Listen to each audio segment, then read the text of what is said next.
ಕೇರಳದಲ್ಲಿ ಎಲೆಕ್ಷನ್ ಓಣಂ ಹಬ್ಬದ ಹಾಗೆ. ಯಾರು ಬರ್ತಾರೆ, ಜನರ ಮೂಡ್ ಹೇಗಿದೆ ಇಲ್ಲಿ? ಕಮ್ಯುನಿಸ್ಟ್ ಅವರೇ ಮುಂದುವರಿಯುತ್ತಾರೆ ಎಂದು ಅನಿಸುತ್ತಿದೆ. ಖಂಡಿತ UDF ಬರುತ್ತೆ. ಕೇರಳದಲ್ಲಿ ಇಲ್ಲಿ LDFನೇ ಬರುತ್ತೆ. ಕಾಂಗ್ರೆಸ್ ಬರುತ್ತೆ. ಅದು ಖಂಡಿತ LDF ಕಮ್ಯುನಿಸ್ಟ್. ಕಾಂಗ್ರೆಸ್ ಭರ್ಜರಿಯಾಗಿ ಕಮ್ಬ್ಯಾಕ್ ಮಾಡ್ತಾ ಇದೆ. ಮುಂದೆಯೂ ಇಲ್ಲ, ಹಿಂದೆಯೂ ಇಲ್ಲ. ತುಂಬಾ ಟಫ್ ಆಗಿರುತ್ತೆ. ಕೇರಳ ಪಾಲಿಟಿಕ್ಸ್ ಪ್ರಸ್ತುತ ಟ್ರೆಂಡ್ UDF ಪರವಾಗಿದೆ. ಜನರು, ವೋಟ್ ಮಾಡುವ ಜನರು ಬದಲಾವಣೆ ಬಯಸುತ್ತಿದ್ದಾರೆ. ಇವತ್ತಿನ ಮಟ್ಟಿಗೆ UDF ಮುಂದೆ ಇದೆ. ಈಗ ಕಾಂಗ್ರೆಸ್ ಮುಂದೆ ಇದೆ. ಕೇರಳದಲ್ಲಿ UDF ಆಳಲಿದೆ. ಸತೀಶನ್ ನಾಯರ್ ಕೇವಲ ಕೇರಳದಲ್ಲಿ ಮಾತ್ರ ನಡೀತದೆ. ಕೇರಳ ಒಳ್ಳೆ ನಂಬರ್ 1 ಆಗುತ್ತಿದೆ. ಇವನಿಗೆ ತಲೆ ಇದೆ. CPMಗೆ ಸ್ವಲ್ಪವೂ ನಂಬಿಕೆ ಇಲ್ಲ. ನಾನು BJP. ನಾನು ಆ ಕಾರಣಕ್ಕೆ BJP. ಇಷ್ಟು ದಿನ ಅವರು ಆಳಲಿಲ್ಲವೇ? LDF.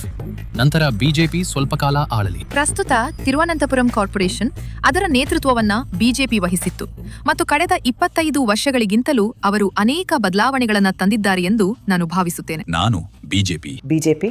ಹೌದು. ಯಾಕೆ ಬಿಜೆಪಿ? ನಾನು RSSನವನು. BJPಯೇ ಬರಬೇಕು. BJP ಬರುತ್ತೆ. ನನಗೆ ಅನ್ಸುತ್ತೆ ಇಡೀ ಕೇರಳದಲ್ಲಿ ನನ್ನ ಪ್ರಕಾರ ಈಗಿನ ಆಡಳಿತ ಪಕ್ಷ LDF ಮುಂದಿದೆ. ಕಮ್ಯುನಿಸ್ಟ್ ಪಾರ್ಟಿ ಬರಲಿದೆ. ಅಂದ್ರೆ 10 ವರ್ಷದಿಂದ ಒಳ್ಳೆಯದನ್ನೇ ಮಾಡಿದ್ದಾರೆ. ಈಗ ಕೊರತೆ ಇಲ್ಲ. LDF ಇಲ್ಲಿ ಊರಲ್ಲಿ ಒಳ್ಳೆಯ ಅಭಿವೃದ್ಧಿಗಳನ್ನ ತಂದಿದೆ. ಪಿನರಾಯಿ ಸರ್ಕಾರವೇ ಬರುತ್ತೆ. ಅದು ಖಂಡಿತ. ಮತ್ತೆ ಇನ್ನು 5 ವರ್ಷ ಕೂಡಿ ಬರುವ ಸಾಧ್ಯತೆ ಇದೆ. My family is also communist.